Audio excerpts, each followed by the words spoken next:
Lesson number 2 दे दी। चलो इसमें जो सीखना है, देखिए हेडलाइंस क्या है, पूर्ण संख्या। क्या लिखा हुआ है, पूर्ण संख्या, यही है ना, क्या है, पूर्ण संख्या। चलो समझते हैं पहले, एकदम छोटा से छोटा चीज। सबसे एक नंबर लिखना, कौन सी संख्या, प्राकृतिक संख्या। प्राकृतिक संख्या बताए थे, ये तो रिकॉल सिर्फ करा दे रहे हैं। प्राकृतिक संख्या किसको कहते हैं, प्राकृतिक संख्या कहते हैं गिनती की संख्या को। अब गिनती की संख्या कहाँ से शुरू होती है, कहाँ से, 1 से होती है। चलो ठीक है। अब 1 से जो शुरू होती है, मतलब 1 से किधर चलेगी, धनात्मक की ओर, यही ना चलेगी, धनात्मक की ओर। 1 2 3 4 ऐसे ऐसे चलती रहेगी, इसको बोलता है प्राकृतिक संख्या। 2 नंबर बताए थे, कौन सी संख्या, पूर्ण संख्या। कौन सी संख्या, पूर्ण संख्या। समझना, पूर्ण संख्या किसको कहते हैं, 0 से शुरू हो, सिर्फ 0 जोड़ देना है बस, इसको बोलेंगे पूर्ण संख्या। मतलब क्या हो गई, 0 1 2 3 चलते रहेगी, किधर, धनात्मक की ओर। सबको पता है ना, चलो ठीक। अब सुनो, उसके बाद आती है क्या, ध्यान से समझना, क्या आती है, पूर्णांक संख्या। कौन सी संख्या, पूर्णांक संख्या। ऐसे तुम्हारे बुक में जो है सिर्फ पूर्ण संख्या है, ये तो चैप्टर है, ये सिर्फ इसके बारे में पढ़ना है, 0 से लेके गिनती तक, मतलब 0 से लेके धनात्मक की ओर चलने वाली संख्या, सिर्फ इसी पे चर्चा करेंगे इस लेसन में। लेकिन थोड़ा सा सीख लो पूर्णांक क्या होता है। पूर्णांक क्या होता है, 0 से ये धनात्मक की ओर भी चलेगा और 0 से ऋणात्मक की ओर भी चलेगा। मतलब 1 2 3 इधर चलेगा, इधर -1 -2 -3 और चलेगा। कोई दिक्कत, इसको बोलेंगे क्या, पूर्णांक संख्या। समझ में आया, पूर्णांक संख्या किसको कहेंगे, ठीक। उसके बाद देखना है 4 नंबर, समझना थोड़ा सा।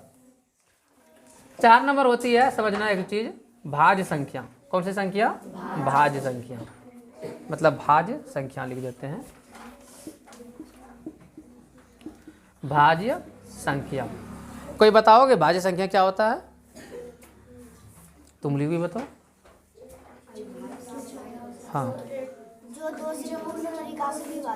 हाँ, जो पूर्ण तरीके से विभाजित हो, किससे, 2 से। मतलब ऐसी संख्या जो 2 से कट जाए, ऐसी संख्या जो 2 से कट जाए, उसको क्या बोलते हैं, भाज्य संख्या।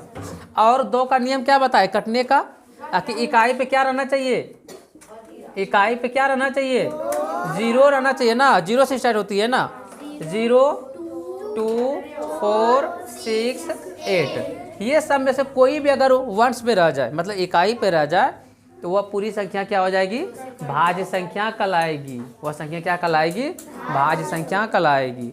कोई दिक्कत, अगर दूसरा परिभाषा बोलने का मन हो तो ये भी बोल सकते हैं, ऐसी संख्या जिसका 1 से ज़्यादा गुणनखंड हो, 1 से ज़्यादा गुणनखंड हो, मतलब इसमें 2 को मान के चलेंगे। जैसे मान लो हम लिख दिए 3, क्या लिख दिए 3, इसका गुणनखंड क्या गो है, सिर्फ 2 गो, एगो 1 होगी और एगो खुद ये नंबर होगी, इसके अलावा कुछ होगी क्या, नहीं। तो इसका मतलब है भाज्य संख्या का परिभाषा लिखेंगे, ऐसी संख्या जिसका 2 से ज़्यादा गुणनखंड हो, ऐसी संख्या को क्या कहेंगे, भाज्य संख्या कहेंगे। कोई दिक्कत, सुमित, ठीक। भाज्य संख्या समझ में आ गई।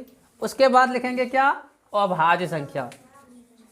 अभाज्य संख्या, समझना, कौन सी संख्या, अभाज्य संख्या। कोई दिक्कत, देखो अभाज्य संख्या को बोलेंगे ऐसी संख्या, अभाज्य संख्या ऐसी संख्या जो 2 से भाग न लगे, ऐसी संख्या जो 2 से नहीं कटेगा, जो 2 से भाग नहीं लगेगा उसको अभाज्य संख्या बोलेंगे। जो 2 से कट जाए उसको भाज्य संख्या, जो 2 से ना कटे उसको अभाज्य संख्या। कोई दिक्कत नहीं ना, चलो देखो,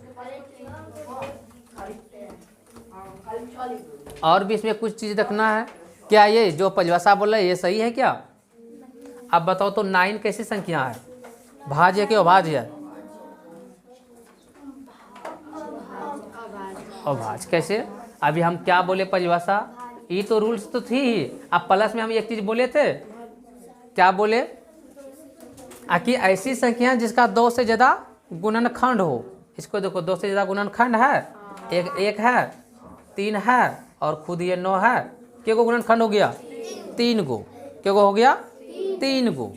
अब गुणनखंड निकालने के लिए जानते हो सुमित? गुणनखंड निकालने नहीं जानता है। 9 यहाँ लिखेंगे, देखेंगे 9 किससे कटेगा, कौन सा टेबल में है? 3 में। 3 तिया 9। कोई दिक्कत? अब देखो ये किससे किससे गुणनखंड का मतलब है, इसका किससे किससे ये कट सकता है। सबसे पहले एक तो किसी भी संख्या का कटेगा, एक तो हर संख्या का होगा। उसके बाद ये 3 से कटा, उसके बाद खुद ये 9 से कटेगा, 9 से कट गया। क्या को गुणनखंड हुआ? 3 गो।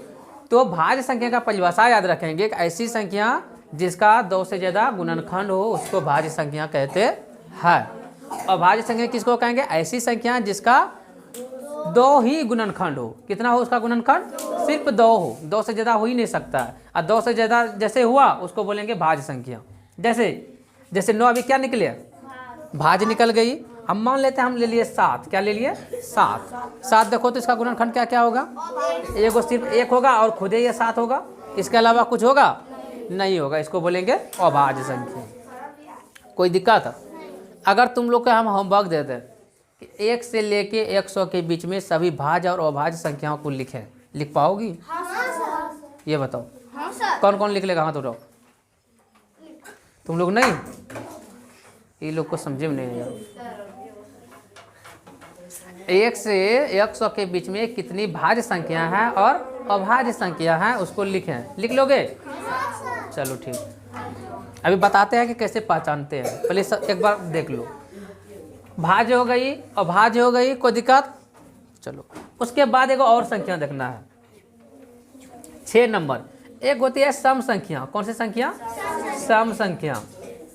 ये सब हमेशा कम आती है, चाहे तुम 5 क्लास का बनाओ, 6 का बनाओ, 7, 8, 9, 10, आगे जितना बार बढ़ती जाओ सब में ये सब चीज़ मिलती रहेगी। मिलती है ना? ठीक। उसके बाद है सम संख्या। किसको कहते हैं सम संख्या?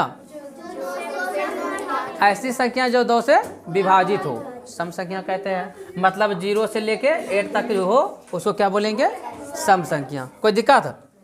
हम लिखेंगे ऐसी संख्या जो 2 से विभाजित हो। और 2 से विभाजित का रूल्स क्या है? इकाई पे क्या रहे? रहेगा ना? चलो ठीक है। मतलब क्या है? ऐसी संख्या 2 से भाग लग जाए ना, 2 से भाग लगे, भाग लगे। कोई दिक्कत? ऐसी संख्या 2 से भाग लगे उसको क्या बोलेंगे? सम संख्या। समझ में आया सम संख्या? मुस्कान, सम संख्या समझी? ठीक। उतार लियो ना पूरे? नहीं? हाँ, साथ ही साथ क्या बोलते हो, उतारते भी जाना है।